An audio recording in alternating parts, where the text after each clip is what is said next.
All right, March 12th, chest day. It is also week 3 of Urban Legend training, which give me a little bit of incentive to talk about this workout, particularly starting with just a regular workout. Again, remember the monthly emphasis is strength, somewhere in that 5 to 8 rep count range. I've taken that to heart. We are spending, for anybody who's been coming for the first couple weeks here, extra a lot of time for sure on the strength stuff, which always requires more recovery as well, typically speaking.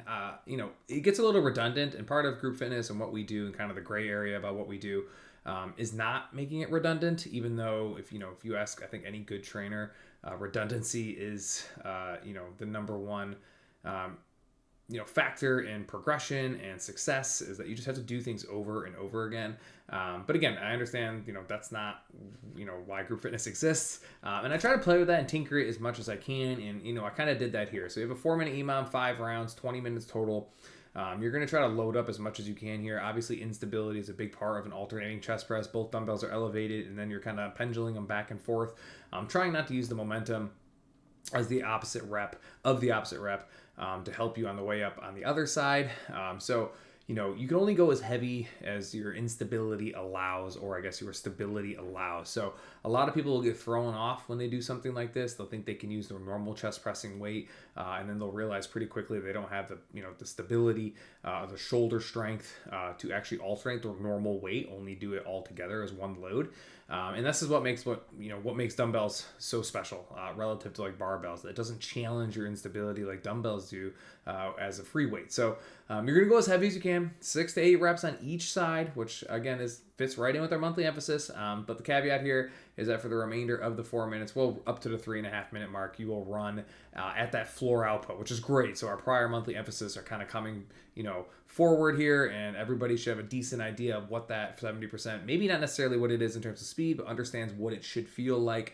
And again, you don't have to run up to 70%. You can run as high as 70%, because again, you don't want that run to affect the weight. And even more so this month is that you're probably going to have to turn it down a couple more notches, because again, if you are running at 70%, maintaining the weight that you should have in hand for a 6 to 8 rep count range is going to be incredibly challenging. So it's pretty cool. It's pretty cool when it all kind of comes together and a couple monthly emphasis come together, and you guys hopefully are starting to understand kind of how a lot of this programming works. We'll have a 2-minute transition after 5 rounds. You go into a 2-minute EMOM, again 4 or 5 rounds, and just the one's just straight pressing. So 6 to 8 reps with a pause. I love pausing on an incline. It forces you guys to come out of a negative. It's great from the technical and force output standpoint.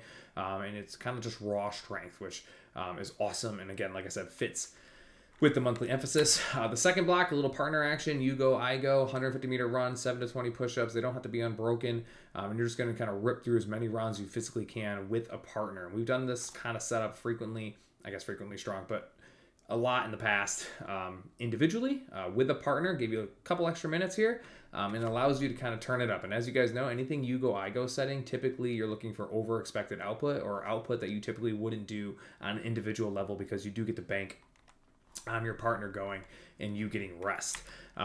Urban Legend week, for anybody doing it, week 3, we're switching modalities here a little bit. Volume under fatigue. This is the first time in the Urban Legend training. It's still a lot of volume, right? Like no matter what we do, Urban Legend has to be a lot of volume, and it's going to continue to ramp up, just FYI, in different types of ways, and you'll see as we go.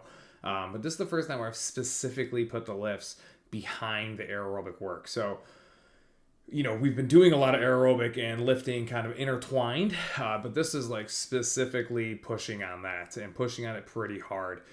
So after you guys do your flat bench, again, kind of get the raw strength out of the way, the opportunity to do your hypertrophy fresh, you're then going to go into these 4 rounds, 50 calorie bike ride into a 600-meter run, which again is a pretty solid brick right there. Again, brick being a bike into a run. Pretty high volume push-ups, 20 and 25 female, male. Which I was just thinking, we don't have a purple marker on the whiteboard, so it's not going to be purple on the whiteboard. So if you're watching this video, just know that it's 20, 25 female, male. And then 12 chest press at your goal weight, which is going to be very hard. Like, I think this is going to be very enlightening, and I do believe that this is going to have that Urban Legend feel in it, which is what we're trying to achieve. We're trying to achieve the feeling of, and anybody that's done it has been there. You guys get halfway through the workout and are like, I just didn't think it'd be this hard. I didn't think I'd have this much lactic built up. Like, that's what we're trying to achieve here. And that level of fatigue prior to the lifts is the part that's really hard to get used to, which is why I think this urban legend training is going to be so successful and build so much confidence for a lot of you guys.